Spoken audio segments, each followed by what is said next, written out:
piring orang sembarangan lagi. Kenapa Mas Iwanmu? Mas Iwan selingkuh. Astagfirullahaladzim. Udah kalau gitu cerain aja tuh. Suamimu tuh gak benar. Kamu serius dengan anak ibu? Iya Bu, saya serius sama Sofi Bu. Saya serius ingin menikahi Sofi Bu. Kalau kamu memang serius, ibu minta 30 juta mahar.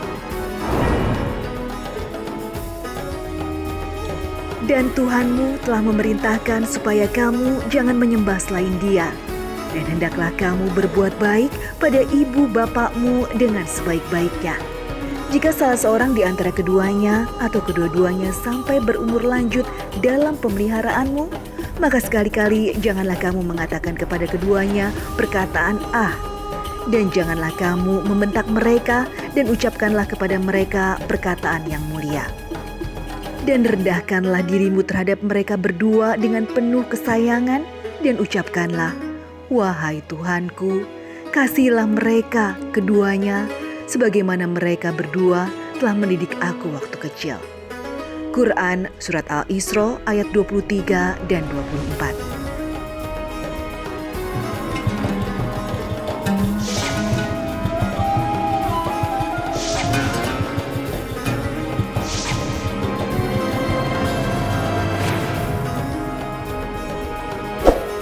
Bismillahirrahmanirrahim. Assalamualaikum warahmatullahi wabarakatuh. Selamat pagi pemirsa Tawakal yang dirahmati Allah Subhanahu wa taala. Senang sekali saya Farid Hasan kembali menjumpai Anda. Dan pemirsa, alhamdulillah di studio sudah hadir bersama kami Bapak Ustaz Mas Duki Bayodowi. Assalamualaikum Pak Ustaz. Waalaikumsalam. Mas Farid, gimana kabar? Alhamdulillah sehat. Sehat ya. Pak Ustaz sehat juga ya. Alhamdulillah sehat. Amin. Baik, terima kasih. Selain Bapak Ustadz Mas Duki Bayodowi juga sudah hadir bersama kami seorang narasumber bernama Mbak Sofi. Assalamualaikum Mbak Sofi. Pemirsa, di awal tadi kita lihat bersama ada beberapa cuplikan reka adegan mengenai kasus yang menimpa Mbak Sofi. Dan Mbak Sofi datang ke Tawakal tentunya ingin bercerita mengenai kehidupan Mbak Sofi dan mungkin pemecahan masalah yang kurang, solusi yang kurang lebih seperti apa. Langsung saja Mbak Sofi bisa cerita ke kita Mbak Sofi punya masalah Jadi Mas, waktu saya masih menikah sama suami saya masih sekitar umur 19 tahun, saya punya pacar. Dia udah kerja sih, cuman emang kehidupannya biasa aja, nggak yang banyak itu biasa aja kerjanya biasa. Udah gitu dia niat serius mau nikah gitu. Terus datang ke rumah minta restu sama orang tua, ketemu sama ibu sama bapak. Kalau bapak sih responnya ya terserah gitu, jalanin aja. Apalagi dia punya niat baik kan untuk ibu yang nggak setuju. Ibunya nggak setuju. Nggak setuju, nggak setuju. Boleh tahu kenapa alasannya nggak setuju?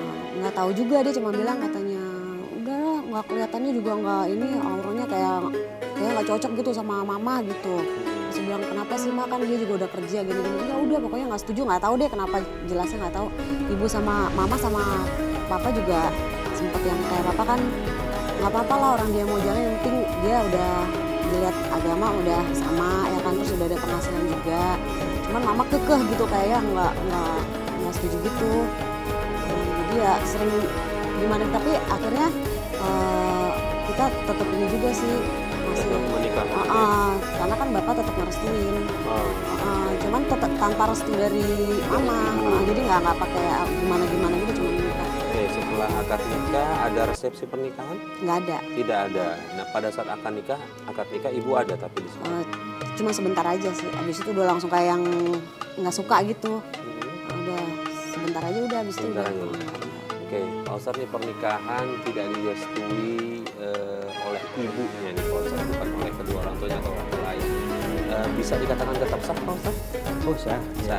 Nikah Mbak Sofi. Mbak Sofi saya kira tetap sah. Apalagi juga sudah ada walinya orang tua laki. Bahwa tidak sempurna, sesempurna misalnya kedua orang tua menyetujui itu kan ya nggak masalah. Artinya dalam syariat itu sudah sah ya? Sah. Karena yang menentukan sah tidaknya nikah itu kan memang orang tua laki-laki sebagai wali. Kemudian ada saksi, orang saksi itu yang menentukan akad nikahnya sah. Dan yang terpenting sebenarnya dalam pernikahan menunjukkan cinta kasih yang terbangun antara Mbak Sofi dengan suami. Itu saya kira yang paling pokok di situ.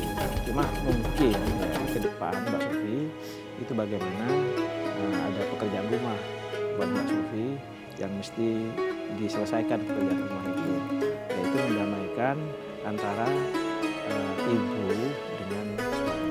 Itu saya kira bukan sebuah pekerjaan yang sulit dan susah. Itu bisa dengan cara apa yang di dalam diri Mbak Sofi punya bakat.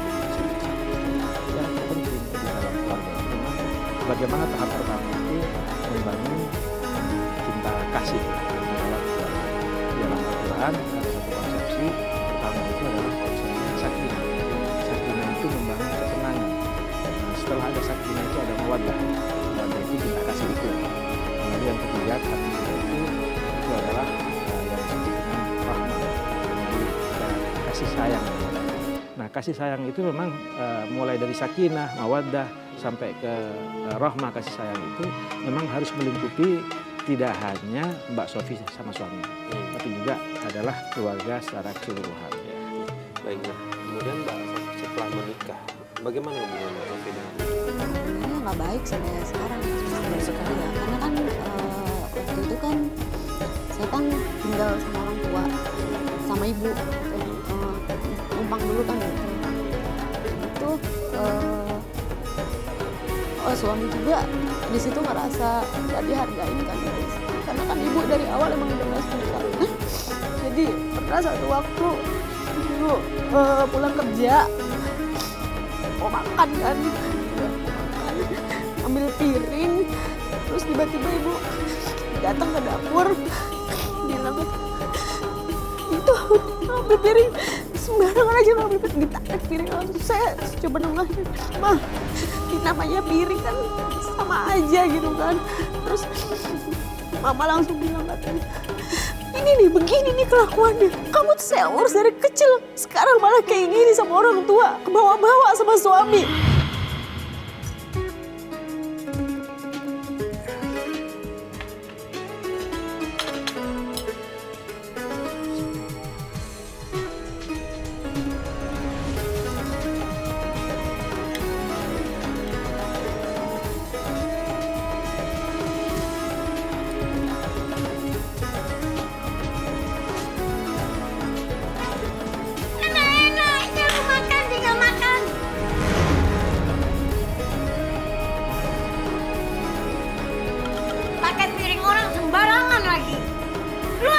Diri kau di rumah ini. Nggak tahu. Tapi di sini ada aturannya. Kamu harus tahu diri kalau mau numpang di rumah ini. Ada aturannya. Lagi juga ini cuma piring, Bu.